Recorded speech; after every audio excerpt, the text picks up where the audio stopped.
And this morning, we're very honored to have your presence. According to our list, altogether, there are 52 countries are represented in this room. This is another historical occasion, if I may say that.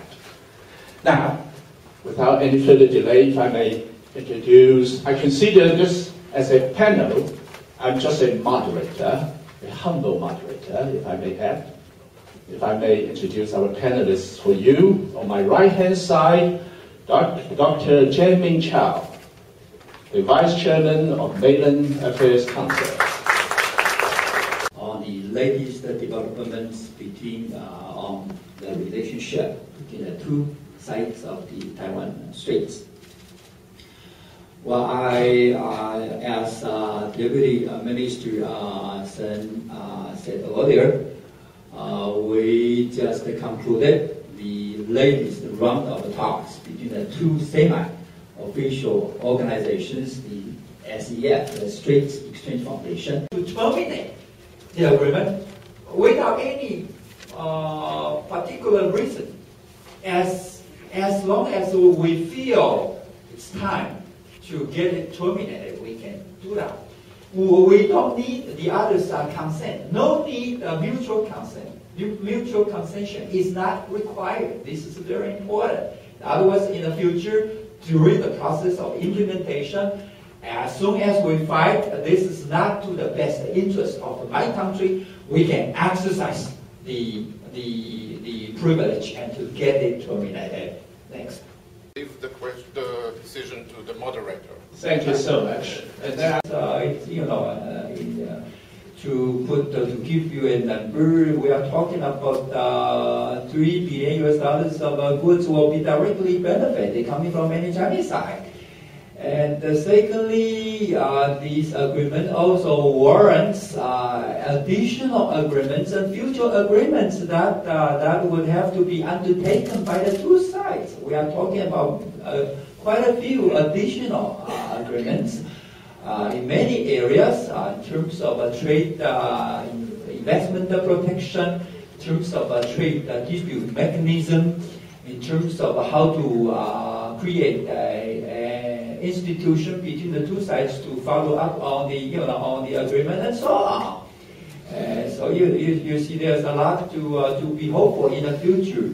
And thirdly, I think it can and has already helped with the stability and the prosperity in this region. This is not only Taiwan will be benefited as a result of this more peaceful environment. PRC is, would share the same peace dividend just as everyone else in this region and beyond. So yes, I think they do have a very strong motivation to come to the fore. Thank you. Let me say, we started on time, we ended on time.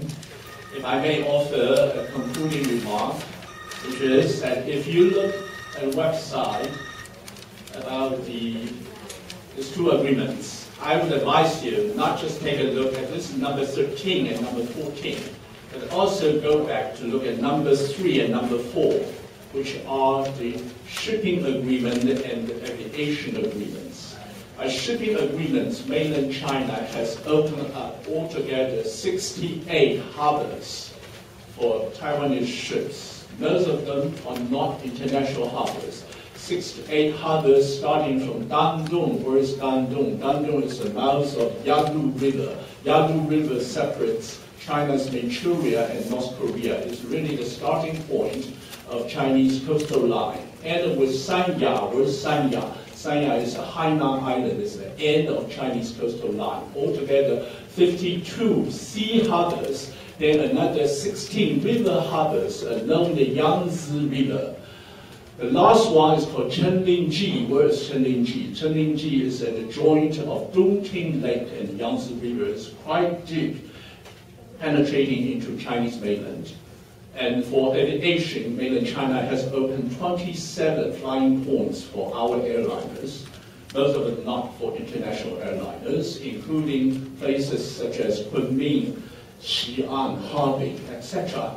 So we are saying that with Ecfa, with shipping agreement, as aviation agreement, as in there are 270 flights a week is no longer enough. Now 370.